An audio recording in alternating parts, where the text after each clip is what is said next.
दोस्तों, आदाब, सलाम, नमस्कार। आज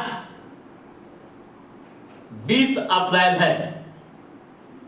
20 अप्रैल का इतिहास हम भारतीयों के लिए, देश व दुनिया के लिए काफी महत्वपूर्ण है। आज के दिन कई महत्वपूर्ण घटनाएं ऐसी घटी थी जो इतिहास के पन्नों में दर्ज है। कई ऐसे प्रभावशाली व्यक्तियों का जन्म भी हुआ था, तो कई की मौतें भी हुई थी जिन्हें दुनिया याद करती है। हम उन तमाम घटनाओं पर बारी बारी से चर्चा तो करेंगे ही, लेकिन सबसे पहले हम अपनी बात की शुरुआत 1889 ईस्वी को करते हैं। दोस्तों, आज ही के दिन यानी 20 अप्रैल 1889 ईस्वी को दुनिया के सबसे क्रूर तनाशाह हिटलर का जन्म हुआ था। दोस्तों, तनाशाह शब्द सुनते ही सबसे पहले हिटलर का नाम आता है। 20वीं सदी के सबसे चर्चित और घृणित में से एक नाजी तनाशाह एडोल्फ हिटलर का जन्म आज ही के दिन ऑस्ट्रिया में हुआ था। उसकी पारंपरिक शिक्षा लिंज नामक संस्थान में हुई थी। पिता के निधन के बाद 1907 में वह वियना चला गया। इसके बाद वह सेना में भर्ती हो गया और लड़ाइयों में भाग लेने लगा। 1918 में जर्मनी की हार के बाद 1919 में हिटलर ने सेना छोड़ दी और नेशनल सोशलिस्ट ऑर्बिटल पार्टी यानी नाजी का गठन किया। नाजी के गठन का उद्देश्य साम्यवादियों व यहूदियों से सभी तरह का अधिकार छीनना था। उनका मानना था कि साम्यवादियों व यहूदियों के कारण ही जर्मनी की हार हुई। 1923 में हिटलर ने जर्मन सरकार को उखाड़ फेंकने के लिए भरपूर कोशिश की, लेकिन वह नाकाम रहा। 1924 में को हिटलर पर राष्ट्रद्रोह का मुकदमा चलाया गया और 5 साल कैद की सजा सुनाई गई। हालांकि 9 महीने में ही वह जेल से रिहा हो गया। दोस्तों, जेल से रिहा होने के कुछ ही समय बाद हिटलर ने देखा कि जर्मनी में भी आर्थिक मंदी का असर है। जनता में असंतोष का फायदा उठाकर फिर से लोकप्रियता हासिल की और चुनाव लड़ने का फैसला लिया। 1932 में राष्ट्रपति पद के लिए वह चुनाव भी लड़ा, लेकिन उसे सफलता नहीं मिली। लेकिन 1933 में वह जर्मनी का चांसलर बन गया। इसके बाद शुरू हुआ हिटलर का दम। दोस्तों, उसने साम्यवादी पार्टी को अवैध घोषित कर दिया और यहूदियों के नरसंहार का सिलसिला शुरू कर दिया। जर्मन साम्राज्य की स्थापना का लक्ष्य और उसे पड़ोसी देशों से सभी संधि तोड़ दी और उन पर आक्रमण भी शुरू कर दिए, जिस वजह से 1939 में द्वितीय विश्व युद्ध भड़क उठा। 30 अप्रैल 1948 को हिटलर ने खुद को गोली मारकर आत्महत्या कर ली।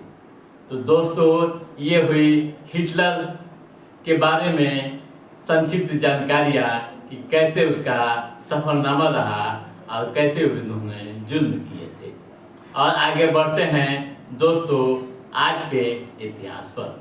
दोस्तों, आज ही के दिन 1902 ईस्वी में मैडम मैरी क्यूरी व उनके पति पियरे क्यूरी ने रेडियो एक्टिव पदार्थ रेडियम व पोलोनियम को पिच ब्लेंड नामक खनिज से अलग किया था।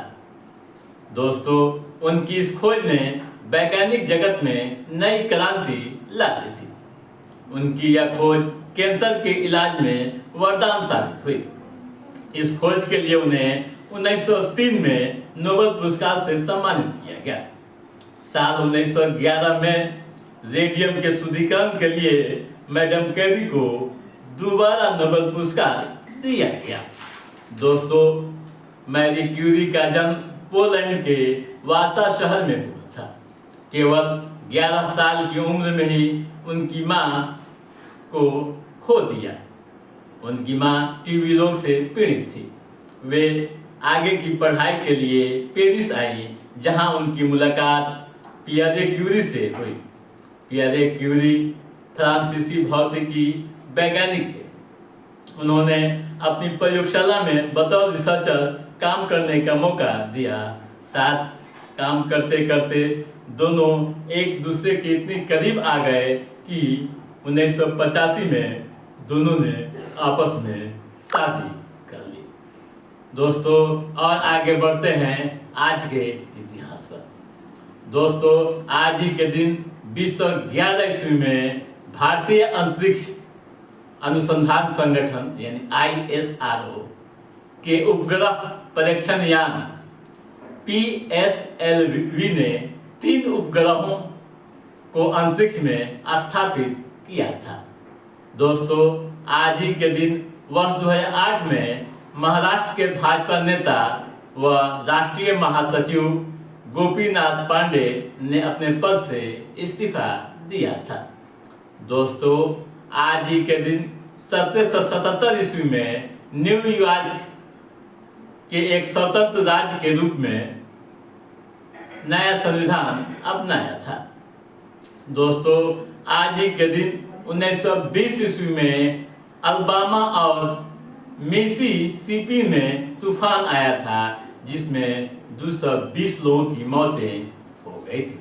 दोस्तों, आज ही के दिन 1950 ईस्वी में आंध्र प्रदेश के पूर्व मुख्यमंत्री चंद्रबाबू नायडू का जन्म हुआ था। दोस्तों, आज ही के दिन 1947 ईस्वी में भारत के प्रसिद्ध इतिहासकार गौरी शंकर हीरा चंद्र ओझा का निधन हो गया था। दोस्तों, आज ही के दिन 1960 ईस्वी में बांसुरी वादक पन्नालाल घोष का निधन भी हो गया था। आज ही के दिन 1965 ईस्वी में मेघालय के पूर्व CM मुकुल संगमा का जन्म हुआ था। दोस्तों, आज ही के दिन 1970 ईस्वी में भारतीय गीतकार व शायर शकील बदायूनी का निधन हो गया था। उनकी पंक्तियां आप जरूर कभी गुनगुनाए होंगे। अगर नहीं भी गुनगुनाए होंगे तो कभी गुनगुनाने का मौका मिले तो जरूर गुनगुना लीजिएगा। उनकी ये पंक्ति, ऐ मोहब्बत तेरे अंजाम पे रोना आया, जाने क्यों आज तेरे नाम पे रोना आया।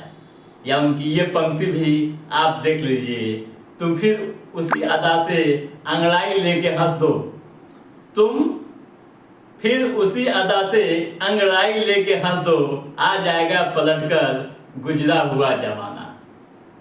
तो दोस्तों, आज के इस एपिसोड में बस इतना ही। हमारा ये एपिसोड कैसा लगा आप लाइक और कमेंट करके हमें जरूर बताइएगा।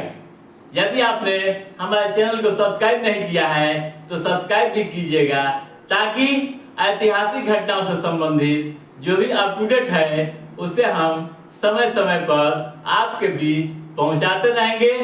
तब तक आप अपने दोस्त को दीजिए इजाजत।